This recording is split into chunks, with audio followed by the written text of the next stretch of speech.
बहुत समय के बाद सीकर में दोबारा से आपके यहाँ इतना सुंदर कार्यक्रम का आयोजन हो रहा है। हम सब लोग बहुत दूर दूर से आज यहाँ मौजूद हैं। सत्संग और आज के इस सुंदर कार्यक्रम के लिए जितने भी हमारे प्रेमी भाई बहनों ने प्रयास किया, सबसे पहले उनके लिए बहुत बहुत आभार और बहुत धन्यवाद। हमारे जीवन में बहुत समय हमें उस प्रभु की याद करने के लिए मिल जाए, हम अपने इस व्यस्त जीवन में, इस भाग दौड़ भरे जीवन में उस मालिक को याद कर सकें, ये बहुत साधारण, बहुत आम बात नहीं है। आप देखते होंगे चारों तरफ संसार में, आपके रोज के जीवन में हमें संसार की इतनी चीजों ने घेर रखा है, जितना हमारा हर रोज का संसार का लेना देना नहीं है, उससे कई गुना ज्यादा हमारे दिमाग में, हमारी सोच में, हमारे जीवन के अलग अलग तरीके के बंधन हमारे अंदर पड़े हुए हैं। हुजूर कहा करते थे, एक बार उनसे एक प्रश्न पूछा गया कि हम मनुष्यों को क्या सारी चीजें भाग्य, जिसे हम प्रारब्ध कहते हैं, उसके साथ क्या बंधी हुई मिली है? क्या हम पूरी तरीके से भाग्य के अधीन हैं? क्या हमें थोड़ी सी भी आजादी नहीं है? तो हुजूर कहने लगे, इंसान के जीवन का कुछ हिस्सा, इस पूरे जीवन में आप जितना समय भी जिएंगे, उसका कुछ हिस्सा आपके भाग्य की तरह तय होता है, और उससे बहुत ज्यादा परमात्मा मनुष्य को, इंसानों को उसकी आजादी देता है अपने जीवन में नए कर्म करने की, जिसे फ्री विल कहते हैं। आप नई चीजें करने के लिए पूरी तरह से तो स्वतंत्र हो, पर वो नए कर्म, वो नए काम आप स्वतंत्रता से कर पाओगे या नहीं कर पाओगे, ये आपकी समझ पे निर्भर करता है। कई बार आपने देखा होगा, आप अपने जीवन में चाहे कितनी भी नई चीजें करो, पर वो सारी चीजें आपके समझ के दायरे में ही होंगी। अगर आपके समझ का दायरा सीमित है, अगर आपने सोचा कि मेरा घर, मेरा गांव, मेरा कस्बा, मेरा मोहल्ला, बस इतना ही जीवन है, तो आपके लिए उससे ज्यादा समझ का दायरा नहीं बढ़ेगा। महाराज जी इस बात को बड़े सुंदर एक मिसाल की तरह फरमाया करते थे। एक बार एक हंस उड़ता हुआ एक कुएं के सिराने आकर बैठ गया, और उसने नीचे झांका तो एक मेंढक कुएं के अंदर ऊपर नीचे डुबकी लगा रहा था। मेंढक ने ऊपर देखा एक हंस जो उसकी पहुंच से बहुत ऊपर है। मेंढक ने पूछा, बाहर की दुनिया कैसी है? तो हंस कहने लगा, बहुत बड़ी है, तुम्हारी सोच, तुम्हारी कल्पना, तुम्हारे समझ से बहुत बड़ी है। मेंढक को यकीन नहीं आया। मेंढक कहने लगा, कितनी बड़ी है? और उसने एक छोटा सा चक्कर लगाया कुएं के पानी के अंदर, कहने लगा, इतनी बड़ी है दुनिया। तो हंस बहुत हंसा, कहने लगा, इससे तो बहुत बड़ी है दुनिया। अब आप इस बात को समझना, क्योंकि हम और आप संसार को देखते हैं, पर जितना हम देख पाते हैं वो भी सीमित दायरा ही है। वो भी हमारी परिकल्पना, समझ, हमारी किसी न किसी प्रभाव के कारण बनी हुई संसार की समझ है। हंस बहुत हंसा, कहने लगा, इससे तो बहुत बड़ी दुनिया है। मेंढक ने और थोड़ा बड़ा चक्कर लगाया, कहने लगा, इससे बड़ी तो नहीं होगी। अब हंस हंसा, कहने लगा, तुम क्या बात करते हो? तुम जो चक्कर लगा रहे हो उसकी तुलना संसार से कैसे कर सकते हो? हंस को आश्चर्य हुआ। मेंढक ने सोचा शायद हंस मजाक करता है। उसने बहुत दरिया दिली से पूरे कुएं का एक चक्कर लगा दिया, एक एक कोना नाप लिया, कहने लगा, इससे बड़ी तो दुनिया नहीं हो सकती है। अब हंस जानता था कुएं के पानी की परिधि, कुएं का पानी, उसका चारों तरफ नाप लगा के भी आप बाहर दुनिया कितनी बड़ी है उसकी तो आप कोई गिनती ही नहीं कर सकते। उसने फिर से हंसकर बोला, दुनिया इससे भी बहुत बड़ी है। मेंढक ने डुबकी लगाई, कहने लगा, चल झूठा, तुझे क्या पता, तू तो झूठ बोलता है, इससे बड़ी दुनिया नहीं हो सकती। कुएं के मेंढक को लगता था जितना कुआं है उतनी ही बड़ी दुनिया है, पर हंस जानता है दुनिया में ऐसे अनगिनत असंख्य कुएं समा सकते हैं। हमारी और आपकी कई बार समझ संसार में उस परिवेश में बनती है जिसमें हम पले बड़े होते हैं, उस संस्कार में बनी होती है जो संस्कार हमें बचपन में सिखाया जाता है, उन तरीकों से होती है जिन तरीकों से हम अपनी समझ बनाते हैं। कई बार आप संसार में, समाज में देखोगे, आप जो किसी को बात समझाने की कोशिश करो, वह आदमी उस बात को नहीं मानेगा, वो कहेगा ये झूठ है, असंभव है, ऐसा होता ही नहीं है। पर हजूर कृपाल सिंह जी महाराज कहा करते थे, ये जो हमारी फ्री विल है, हमारी जो आजादी है, वो भी आजादी नहीं है, क्योंकि कहीं ना कहीं हम अपनी मन, अपनी समझ, अपनी बुद्धि, अपने विचार के अधीन हैं, उससे ज्यादा हम नहीं सोच पाते। हमने अपने दायरे नहीं खुले छोड़े, हमने अपने दरवाजे बड़े नहीं किए, हम नई चीज को सीखने के लिए तैयार नहीं है। और महाराज जी इसको बड़ी सुंदरता से कहा करते थे। कई बार लोग अपने भूतकाल को अपना जो स्वतंत्र समय होता है वो मान लेते हैं। मेरा बीता समय वही मेरे पास आजादी थी जो मेरे हाथ से निकल गई, मेरा भविष्य तो प्रारब्ध है, मेरे हाथ से एक भी नई चीज नहीं हो पाएगी। महाराज जी कहा करते थे, अच्छा ये होता तुम अपने भूतकाल को अपना प्रारब्ध मानते, तुम्हारा बीता हुआ समय तुम्हारा भाग्य था, उसमें कुछ नहीं कर पाओगे तुम, पर तुम्हारा नया आगे आने वाला समय तुम्हारी स्वतंत्रता है, तुम जो चाहे कर सकते हो। तुम चाहे जीवन में सारा समय सोकर गुजार सकते हो या जाग करके गुजार सकते हो, तुम लोगों की दुख, परेशानी, तकलीफें देख देख करके गुजार सकते हो, उससे तुम खुद को दुखी कर सकते हो या जीवन में कुछ नए काम कर सकते हो। हुजूर कहा करते थे, विडंबना यह है, लोग अपने बीते कल को अपनी आजादी मानते हैं, आने वाले कल को अपनी मजबूरी मानते हैं। कभी आपने सुना होगा लोग इस बात को कहते मिलेंगे आपको, मेरा अच्छा समय तो गुजर गया, मेरा अच्छा समय तो जा चुका, अब आगे कुछ बचा नहीं है मेरे पास, अब तो जो है उसी में जीना है, जितना है उसी में गुजारा करना है। कभी सुना है आपने ऐसे लोगों को? हो सकता है हम भी उसी तरीके से बात करते हो, हम भी कहते हो हम अब कुछ नया नहीं कर पाएंगे जीवन में, जो हो गया हो गया, अब तो जो है उसी में हमें गुजारा करना है। पर जब संत आते हैं वो हमें इस बात से जीवन की समझ, जीवन क्यों मिला है, इस बात को समझाना चाहते हैं। मनुष्य जीवन ही एकमात्र जीवन ऐसा है जिसकी देवताओं से भी ज्यादा तुलना की गई है। इस मनुष्य जीवन को देवताओं से भी ज्यादा बेहतर, सुंदर बताया गया है, क्योंकि सिर्फ मनुष्य जीवन ऐसा है जिसमें इंसान विवेक से, समझ से जीवन में कुछ कर पाएगा। आप दुनिया में मनुष्य के अलावा किसी भी जीवन को देख लो, कीड़े मकोड़े, पशु पक्षी, जीव जंतु, किसी को आजादी नहीं है, कोई अपनी मर्जी से कुछ नहीं कर सकता, सिर्फ भोगना है, सिर्फ कष्ट उठाने हैं, जो कर चुके हो उसका दुख भोगना है। दुख भोगने के अलावा जीवन में कोई और रास्ता नहीं है। सिर्फ मनुष्य जीवन ऐसा है जिसमें इंसान के हर क्षण उसके जीवन में एक नई दिशा में बढ़ने की आजादी है। और इस बात को हमारे स्वामी जी एक अलग दिशा में फरमाया करते थे। हमारे गुरु परंपरा में एक संत हुए बाबा सावन सिंह जी महाराज, उनको सहज प्रथा का संत कहा जाता था। बड़े प्रेम भाव से प्रभु भक्ति क्या है इस बात को बड़ी सहज भाव से समझाया करते थे।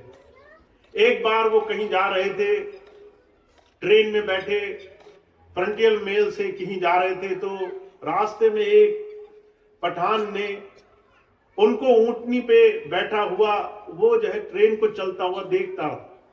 उसी देखते देखते उसकी एक क्षण के लिए बाबा सावन सिंह जी महाराज के चेहरे पर नजर पड़ी।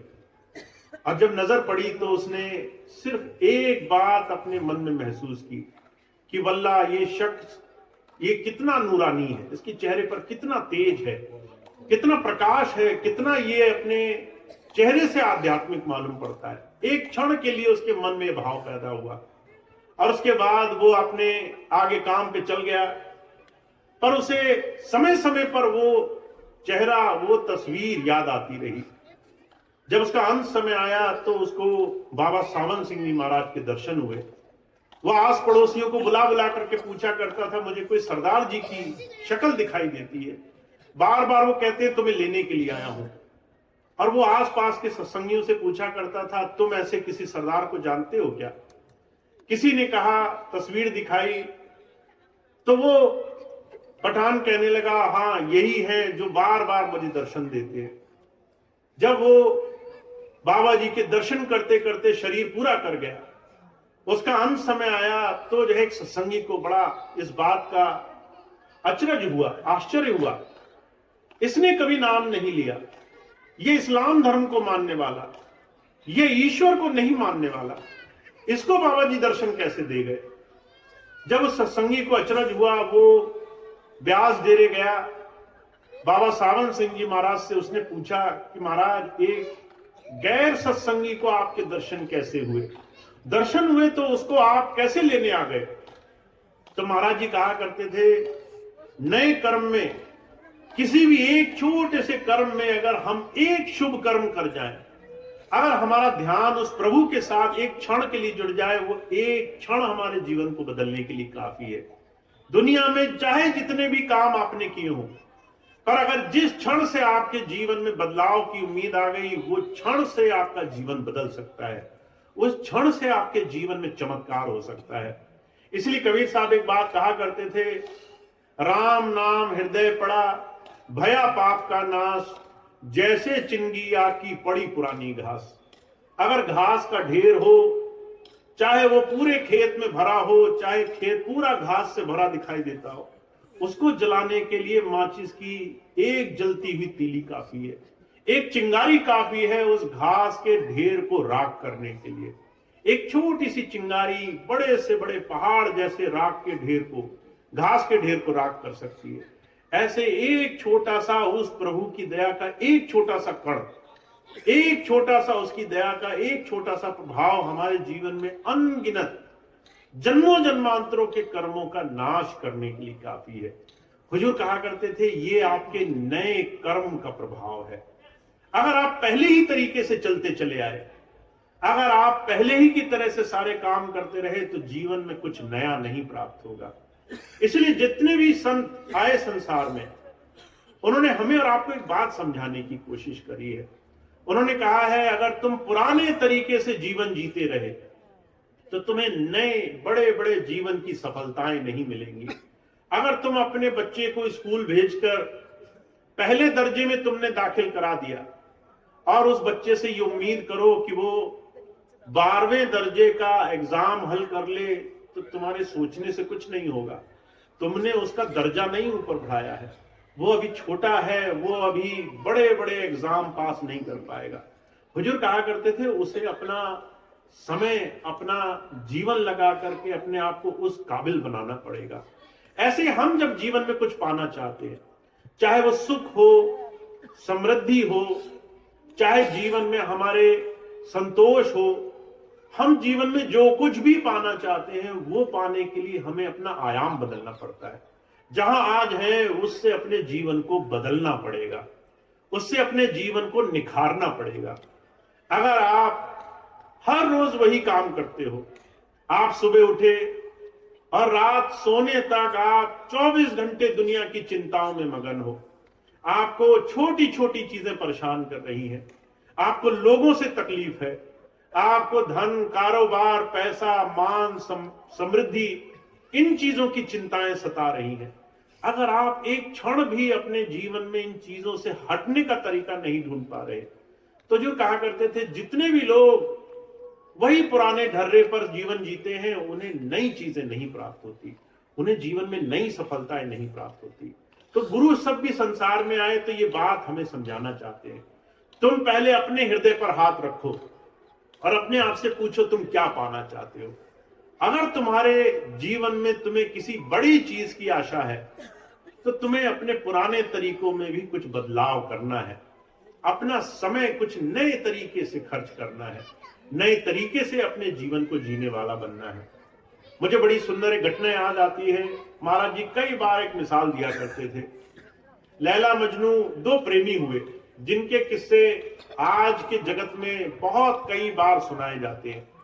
लैला मजनू, शीरी फरहाद, इनके प्रेम के किस्से बहुत मशहूर हुए। ऐसे ही लैला मजनू का एक किस्सा हुजूर फरमाया करते थे आध्यात्मिकता की दृष्टि से। मजनू बहुत साधारण व्यक्ति था, उसको राजकुमारी से प्रेम हो गया और प्रेम कुछ इस तरीके का हुआ कि उसे दिन रात 24 घंटे अपने ख्यालों में चलते फिरते उठते बैठते सिर्फ राजकुमारी का ध्यान रहा करता था। ऐसी हालत हो गई कि उससे जो भी नाम पूछता था वो सिर्फ लैला का ही नाम रटता था। उससे उसका नाम पूछे वो लैला का नाम बताया करे। लोग कहने लगे पागल हो गया, ऐसा कौन प्रेम करता है, प्रेम में इसका दिमाग चला गया, मति खराब हो गई। पर मजनू ने किसी की परवाह नहीं करी। एक दिन मजनू को पता चला कि राजकुमारी वो दरबार से बाहर खैरातियों को खैरात बांटने आएगी, जो मांगने वाले होते हैं उनको दाद देने आएगी। और जितने भी मांगने वाले थे उन्हीं की लाइन में जाकर के मजनू खड़ा हो गया कि अगर सबको कुछ ना कुछ मिलेगा तो मुझे भी कुछ ना कुछ तो मिल ही जाएगा। अब राजकुमारी जब एक एक को देते देते आगे पहुंची तो जिसकी जितनी भावना, जिसको जो चाहिए था वही मिलता था। किसी को भोजन चाहिए, भोजन मिलता था। किसी को धन चाहिए, महंगे कपड़े चाहिए, रतन चाहिए, जो हाथ आता वो राजकुमारी सब खैरातियों को खुले दिल से बांटती थी। सब खुश होकर जाते, बड़ी तारीफ करते हुए जाते। जब वो सबसे आखिरी पहुंची तो मजनू खड़ा था, उसने आंखों में देखा और लैला ने उसके उस प्याले में जिसमें वो मांगने आया था उस पर जोर से लात मारी। वो प्याला दूर गिरा, प्याला टूट गया और ये करके राजकुमारी वापस लौट गई। अब जब यह हालत देखी तो जितने लोग वहां खड़े थे सब बड़े हैरान रह गए। इस बेचारे का क्या दोष था, ये भी तो हमारी तरह कुछ मांगने आया था, इसकी तो बड़ी बदनामी हुई, इसको तो कुछ मिला ही नहीं, ये मांगने भी आया और खाली हाथ लौटना पड़ गया। पर जब उन्होंने मजनू की तरफ देखा तो मजनू मन ही मन मुस्कुरा रहा था, बड़ा खुश था। अब लोगों के आश्चर्य का ठिकाना नहीं रहा। एक तो इसका प्याला टूट गया, दूसरा बदनामी हुई सो अलग, और तीसरा ये पागल हो गया। इसको देखो ये हंस रहा है, इतनी बेइज्जती होने के बाद कौन हंसता है। लोग बड़े परेशान हुए कि इस बेचारे की बड़ी दुर्गत हुई। मजनू के पास गए, पूछने लगे भाई परेशान क्यों हो, तुम पागल क्यों हो गए, ऐसी स्थिति कैसे हो गई। मजनू कहने लगा तुम समझे नहीं, जो वो देना चाहती थी, जो मैं लेना चाहता था वो मुझे हासिल हुआ। अब लोगों को बड़ा आश्चर्य हुआ। राजकुमारी ने लफ्ज नहीं बोला था, उल्टा उसने प्याला तोड़ा था, बदनामी करी थी, और मजनू कहता है उसे जो चाहिए था वो मिल गया। तो लोगों ने पूछा तुम्हें क्या मिल गया। तो मजनू एक बात कहता है तुमने जो चाहा तुम्हें मिल गया। तुम्हें धन दौलत रतन आभूषण दुनिया की चीजें चाहिए थी, मुझे उसका प्रेम चाहिए था, उसके प्रेम भरी एक नजर चाहिए थी। राजकुमारी कहती है जो प्रेम तुम चाहते हो वो ये छोटे बर्तनों में नहीं समाएगा। इस बर्तन में तुम प्रेम लेने आ गए, इस बर्तन को बड़ा करो, इसको पात्र बनाओ, इसको विशाल बनाओ, जिसमें प्रेम समा सके उस लायक बनो। हुजूर कहा करते थे इस दुनियावी मिसाल से हम सब लोग उस प्रभु के आशिक हैं, किसी न किसी रूप में उस परमात्मा को मानते हैं, पर हमारा बर्तन बड़ा छोटा है। हम उस प्रभु से मांगते हैं तो दुनियावी चीजें मांग कर लौट जाती है।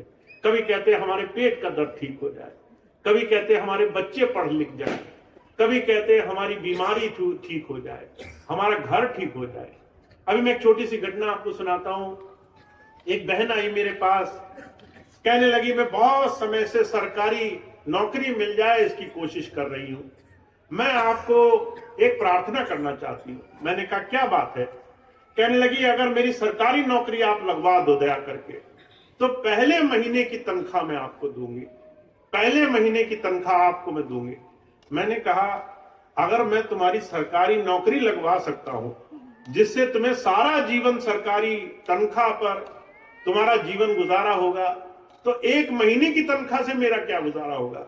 जो काम सारा मैं करा सकता हूं उसे तुम छोटी सी चीज से मुझे कैसे राजी कर ले जाओगे?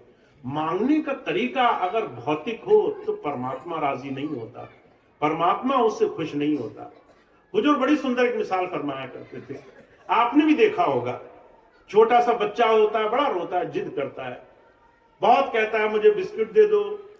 आप एक बिस्कुट का पैकेट खरीदते हैं, उसे दे देते हैं। जब आप प्यार में उससे कहते हैं मुझे भी उसमें से दो, तो बड़ा आनाकानी करता है। आप उससे 10 बार मांगेंगे, वो नहीं देता।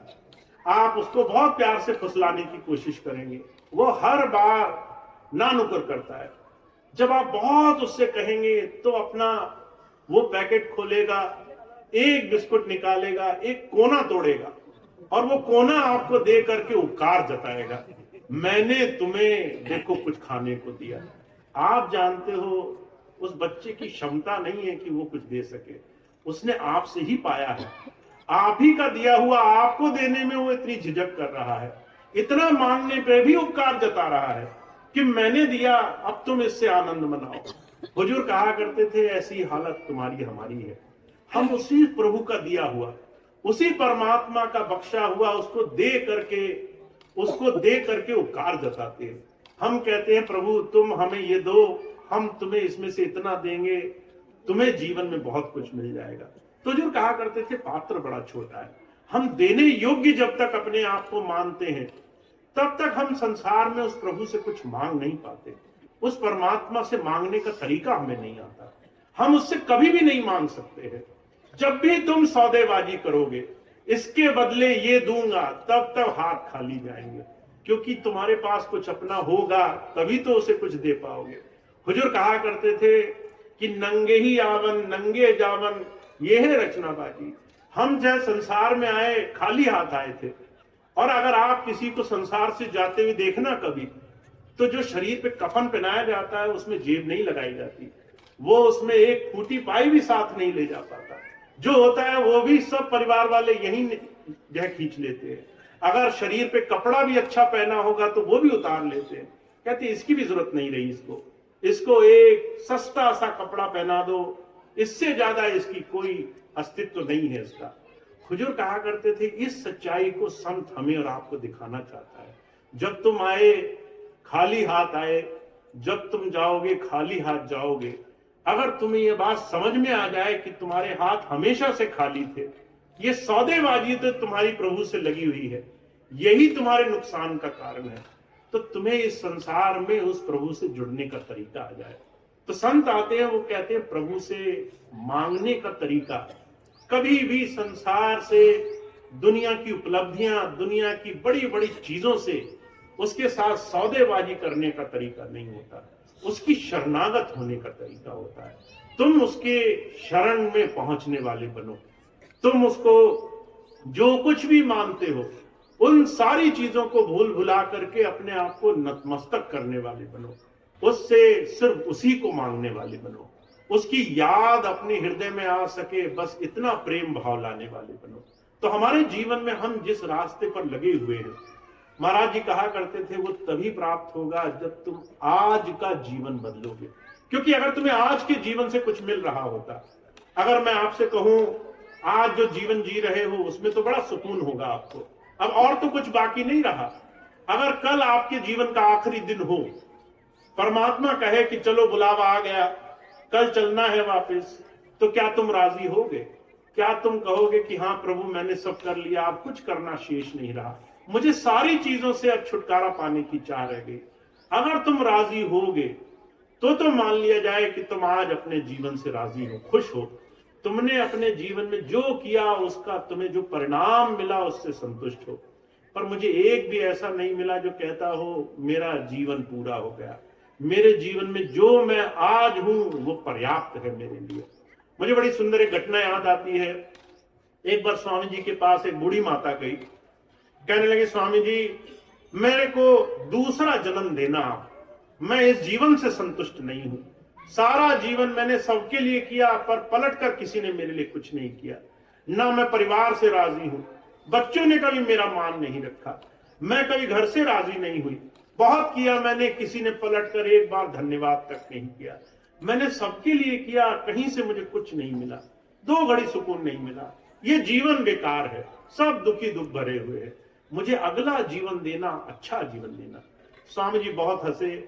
स्वामी जी कहने लगे, जिस अच्छे जीवन की कामना में तुम आज अपना ये जीवन बर्बाद करे जा रही हो, तुम्हें पता भी है कि अगला जीवन तुम्हारा अच्छा होगा या इससे भी बदतर हो जाएगा, जो अभी है उससे भी खराब मिल जाए, इसकी तुम्हें क्या आशा है? तुम्हें कैसे पता अगला जीवन अच्छा मिलेगा? जो तुम्हें मिला है, जब तुम्हें वो अच्छा बनाना नहीं आया, जब तुम उस जीवन का सम्मान नहीं कर पाए, जब तुम इस जीवन में जो उस प्रभु ने दिया उसका तुम मान नहीं कर पाए, तो जो कहा करते थे, प्रभु की ये दात जो तुम्हें मिली है, सुख और दुख दोनों का सम्मान करना आना चाहिए। आपको उस परमात्मा ने जिस जीवन में भेजा, इस शरीर में भेजा, इस शरीर के साथ जिस परिवार, जिस समुदाय, जिस परिवेश में भेजा, वो परिवेश तुम्हें खास तौर से मिला है, सबको नहीं मिला।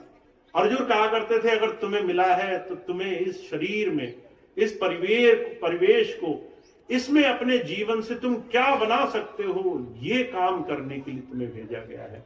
तुम सिर्फ ये मांगते रहो कि मुझे अच्छा अच्छा मिले, तो जो कहा करते थे, सिर्फ मांगने से इस संसार में किसी का भला नहीं होता। तो जब संत आते हैं, वो कहते हैं इस जीवन का निर्माण करना है, इस जीवन को बनाना है, हर रोज अपने जीवन में इसे हम ऐसा बना सकें कि इस जीवन को जो आज है उससे बेहतर छोड़कर जाए। हम अपने जीवन में कुछ ऐसे काम करें जिससे जीवन आज से बेहतर हो सके। इसलिए हुजूर एक छोटी सी बात कहा करते थे। महाराज जी कहा करते थे, अगर अच्छा जीवन जीना चाहते हो तो 3 छोटी सी चीजों को जीवन का सिद्धांत बना लो। कहा, do good, be good, be one. पहली चीज, नेकी किया करो। जो तुम्हारा आज का जीवन है, इसको और अच्छा कैसे बना सकते हो? तुम्हारा परिवार है, तुम अपने परिवार में जिस भाव से रहते हो और भाव अच्छा कैसे कर सकते हो? कैसे उस परिवार में और मीठे हो सकते हो? कैसे अपनी वाणी और मिठास से भर सकते हो? कैसे लोगों से और विनम्रता से बात कर सकते हो? कैसे लोगों को और अच्छा जीवन दे सकते हो? जिस समाज में रहते हो, जिन लोगों के बीच में रहते हो, वहां विनम्रता दिखाओ। क्योंकि अगर आपने जहां हो वहां अच्छाई करना नहीं शुरू किया, तो कोई ऐसा स्वर्ग नहीं है जहां आपकी अच्छाई की गिनती होने वाली होगी। हुजूर कहा करते थे, यही स्वर्ग है, यही नरक है। अगर तुमने अपने कर्मों से अपना आज का जीवन बेहतर नहीं बनाया, तो तुम तो हर रोज नरक में जी रहे हो, तुम्हें हर रोज अपने जीवन में दुख हो रहा है। और अगर तुमने आज अपने कर्मों से अपने जीवन को अच्छा बनाया, तो तुम्हें हर दिन, हर क्षण उस प्रभु की कृपा दिखाई देगी। तुम्हें दिखाई देगा कि हर जगह कहां वो परमात्मा तुम्हारे लिए सारे काम बना करके रखता है।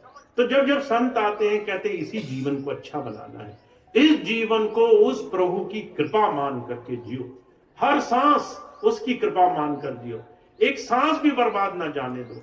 एक सांस भी ऐसी ना हो जो तुम्हारे मन में ये भाव रह जाए कि जीवन बेकार है, इसे तो मैं काट दूंगा, इस जीवन को ऐसे ही मैं गुजार दूंगा, इस जीवन में कुछ नहीं, अगला जीवन बेहतर होगा, अगला जीवन स्वर्ग की आशा में होगा। हुजूर कहा करते थे, एक सांस भी ऐसी बर्बाद न जाने पाए। तो ऐसा जीवन जिसे हम सिर्फ संतों के सानिध्य में बैठकर गुजार सकते हैं। महाराज जी कहा करते थे, इसके लिए गुरु तुम्हें एक ऐसा तरीका सिखाने आता है जिससे आप अपने जीवन में अपना जीवन अच्छा बना सको। कारण क्या है? हम तभी उस प्रभु को याद कर पाएंगे जब हमें किसी संत की दया से एक नजरिया प्राप्त होगा, एक दृष्टिकोण प्राप्त होगा। अब दृष्टिकोण कैसे प्राप्त होता है, ये बात एक मैं छोटी सी घटना के साथ आपके सामने रखता हूं। मुझे आदर्श स्वामी जी कई बार एक छोटा सा वृत्तांत सुनाया करते थे। एक बार 4 पंडित, उनके मन में आया कि हम कैसे जो है मथुरा से आगरा जाएं और वहां यात्रा करके आए। मन में विचार बनाया, रात को सोचा, छोटी सी नदी है, नदी जो है हम चारों लोग एक एक करके नाव चलाएंगे, नदी से उस पार हो जाएंगे, बढ़िया दर्शन करके आएंगे। हम मन में भाव बनाया तो रात के चारों तैयार हो गए। जब तैयार हो गए तो नाव तैयार कर ली, पूरी तरह से तैयारी से बैठ गए। फिर सोचने लगे कि जो है रास्ता लंबा है, अगर भांग घोट के पी ली जाती तो बड़ा आनंद रहता, रास्ता बड़ा आसानी से कटता। अब ये सोच करके भांग पी ली, जब भांग पी तो मगन हो गए, और जब मगन हो गए तो सोचने लगे कि अब तो रास्ता बहुत अच्छा कट रहा है। चारों ने एक एक करके पूरी रात नाव चलाई, और जब सुबह उठे, जब होश आया तो सोचने लगे अब तो दूसरे पार है, अब तो जो है श्री कृष्ण के दर्शन करेंगे, जाएंगे मंदिर में, उनके दर्शन करके हमारा जीवन अच्छा होगा। पर जो है जब सुबह आंख खोली तो घाट वैसा ही दिखाई दिया, वही आगरा का घाट। अब सोचने लगे हम दूसरी पार क्यों नहीं लगे। लोगों से पूछा कि अरे भाई हमने तो रात भर नाव चलाई, हम कहाँ हैं? तो लोगों ने कहा भाई तुम आगरा में ही हो, अभी नहीं पहुंचे दूसरी तरफ। तो उन्हें बड़ा आश्चर्य हुआ, रात भर नाव चलाते रहे, चारों ने बड़ी मेहनत की, दूसरे पार क्यों नहीं लगे? तो किसी कुशल मल्लाह ने कहा अरे भाई नाव चलाने से पहले रस्सी भी खूंटे से उतारनी होती है, तुमने रस्सी तो हटाई नहीं, तुम वहीं बंधे रहे जहां पर सुबह बंधे थे। रात भर नाव तो चलाई पर तुम्हारी नाव टस से मस नहीं हुई, वहीं की वहीं पड़ी रही।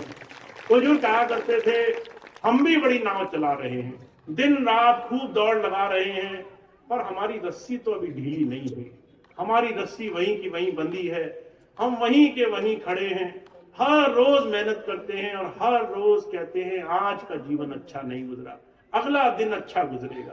तो जो कहा करते थे जो भविष्य की आशा है कि तुम्हारा आगे आने वाला जीवन अच्छा होगा, ये हमें सिर्फ दुख में ले जाता है। जब संत आता है तो वो तुम्हारा दृष्टिकोण बनाता है, वो कहता है जीवन में बाहर से चमत्कार नहीं होंगे, अंदर से चमत्कार होंगे। अंदर तुम शांति लाओगे, अंदर सुख लाओगे, अंदर सुकून लाओगे, अंदर प्रभु प्रकट होगा, अंदर जीवन में परमात्मा का वास होगा, तभी जीवन अच्छा होगा। तो इसके लिए संत की दया, उसका दृष्टिकोण, उसका सानिध्य हमारे जीवन को इस संसार की भाग दौड़ से बचाता है। गुरु ये नहीं कहता संसार छोड़ दो, दुनिया की जिम्मेदारी छोड़ दो, वो कहता है इसके अंदर रहना कैसे है, वो रहने का तरीका सीख लो। तुम दुनिया के सारे काम करो पर दुनिया में फंसना मत, दुनिया की एक एक जिम्मेदारी करो, जितनी जरूरी है सारे काम करो, पर जरूरत से ज्यादा इस संसार में उलझना मत, इस संसार से फंसकर मत रहना। इसीलिए जितने भी महापुरुष आए उन्होंने सिर्फ एक ही बात पर जोर दिया है, अगर आपने अपने जीवन को आज बदलना नहीं शुरू किया तो ये आशा कि आपका जीवन अपने आप बदल जाएगा, ये आशा दुनिया में कोई पूरी नहीं कर पाया है।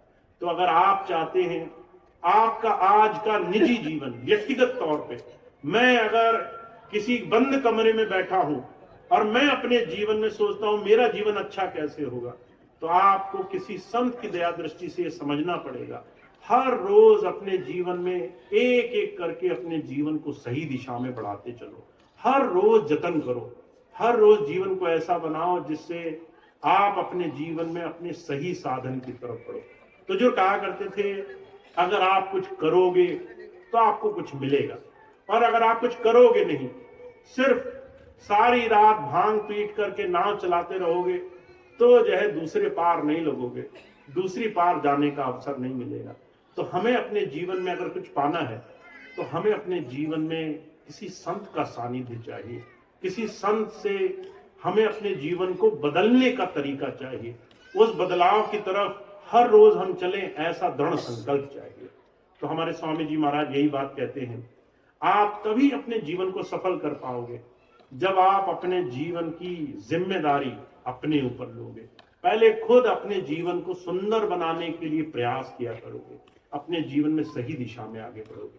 तो यही बात धर्म की है, यही बात हमारे स्वामी जी महाराज की है कि हमें अपने जीवन को हर रोज अपनी जिम्मेदारी मानकर इस जीवन में धीरे धीरे बदलाव लाना शुरू करना है।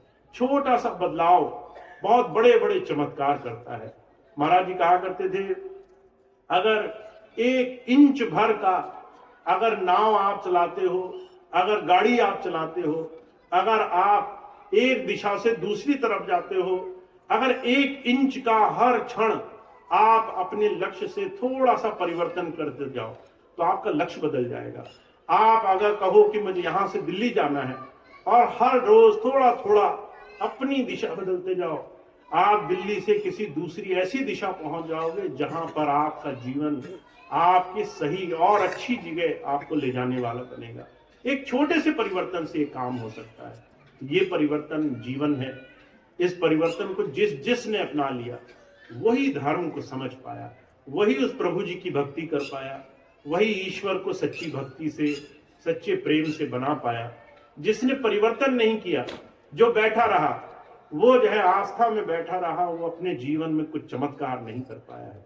इसलिए हमारे स्वामी जी महाराज एक ही बात कहते ऐसा ना हो कि बाहर के तमाम ये विषय विकार, भाग दौड़ के, संसार के तरह तरह के दुखों के जंजाल हमारे जीवन को ऐसे ही हाथ से निकाल दें और हमारा समय हमारे हाथ से निकल जाए।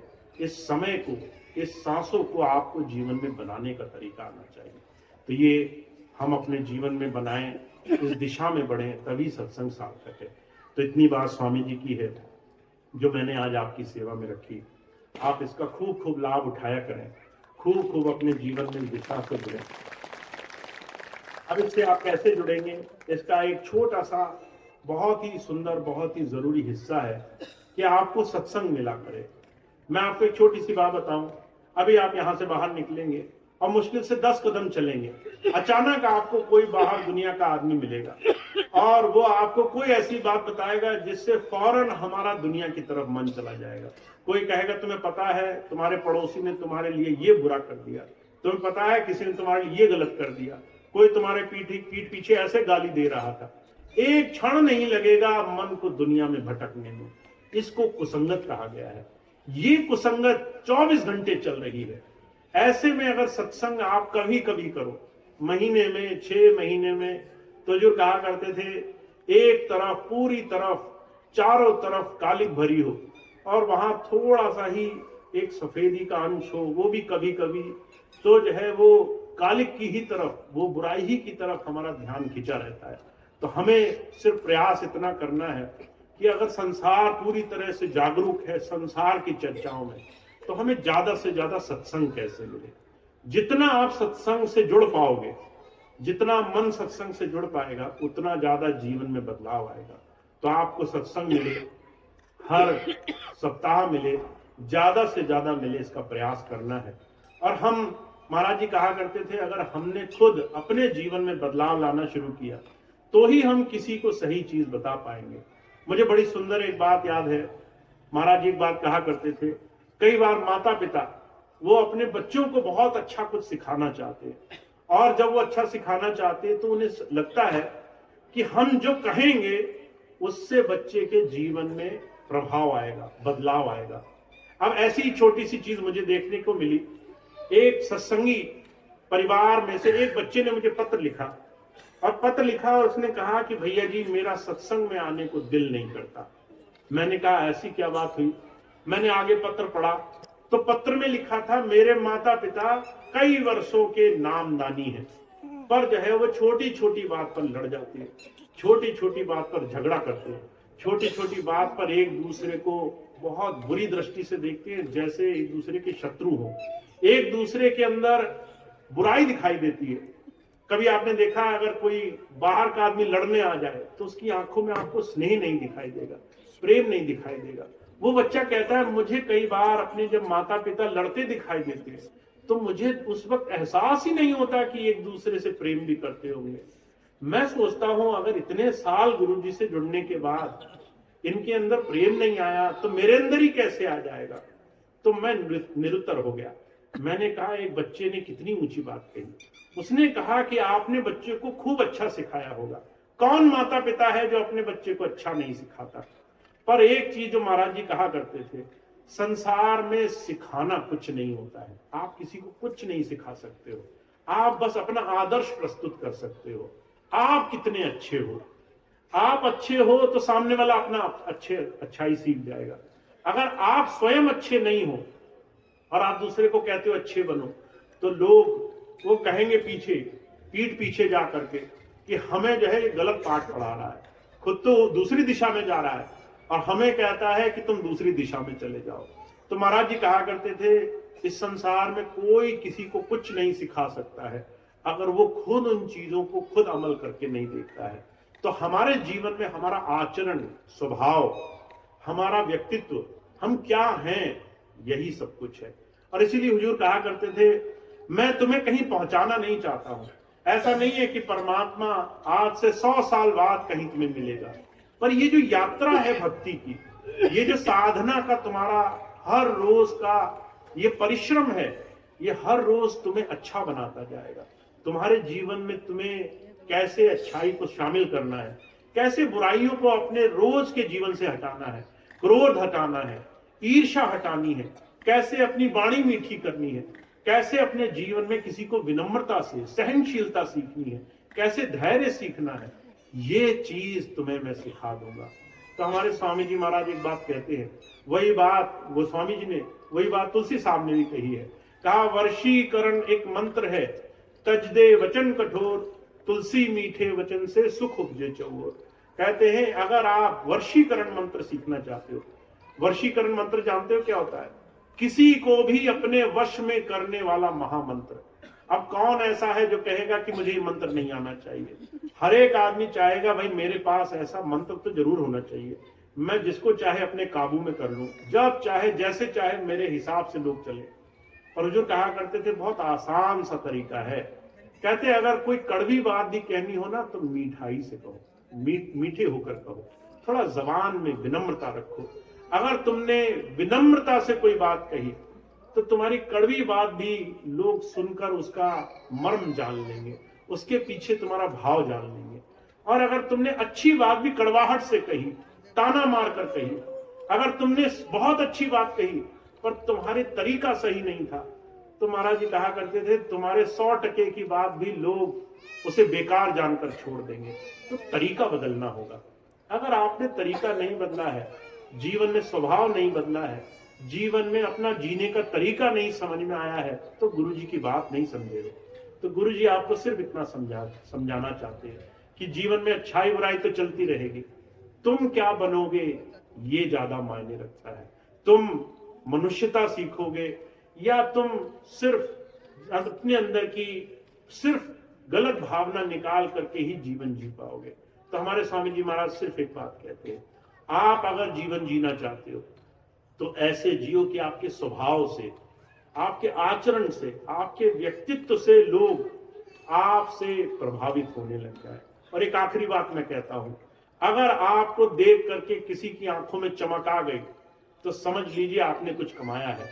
और अगर आपको देखकर लोग कहने लगे, अरे बला टल जाए, जल्दी से घर चला जाए, हमारे घर ना रुके, तो समझ लो आपने जो कुछ भी आप सोचते हो कमाया है उसकी कीमत शून्य है, वो कुछ नहीं कमाया आपने। कई बार आपने देखा ना, लोग घर आ जाते हैं मेहमान बन करके, 2 दिन रुकते हैं, लोग तीसरे दिन कहने लगते हैं कब जाएगा वापस, कब जो है इसको वापस जाना है। अगर आपको कोई रखना पसंद नहीं करे तो समझ लो वो आपका जो जीवन है उसको बस उतना ही बर्दाश्त कर पा रहा है, उससे ज्यादा क्षमता नहीं है उसकी। वो कहेगा नहीं पर वो आपको समझा रहा है, कह रहा भैया कब घर जाओगे।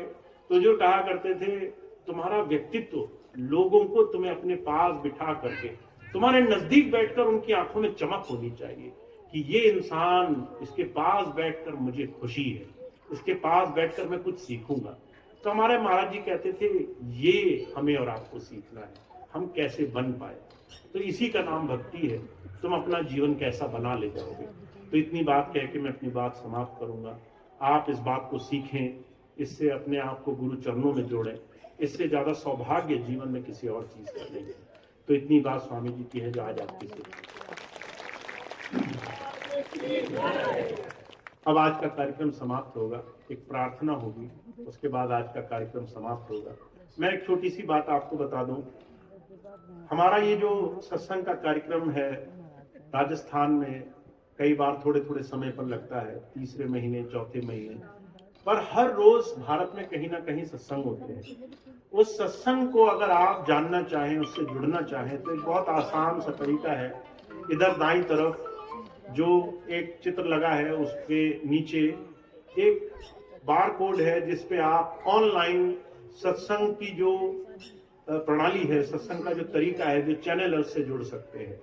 कई तरीके हैं जिससे आप हर रोज होने वाले सत्संग से जुड़ सकते हैं। और मैं एक छोटी सी बात बताऊं, अभी पिछले दिनों दिल्ली में एक माता जी मिली जो चल फिर नहीं सकती है। वो मुझे कहने लगी, भैया जी मुझे बड़ी खुशी है कि मैं ऑनलाइन आपका सत्संग हर रोज सुन पाती हूँ।